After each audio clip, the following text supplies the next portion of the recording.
aos olhos do Pai. Você é uma obra-prima que Ele planejou,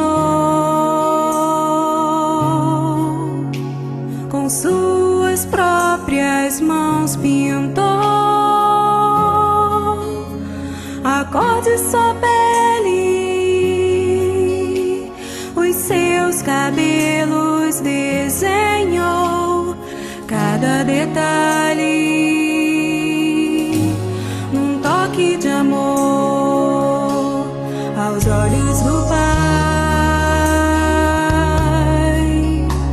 Você é uma obra-prima que Ele planejou, com suas próprias mãos pintou a cor de sua pele,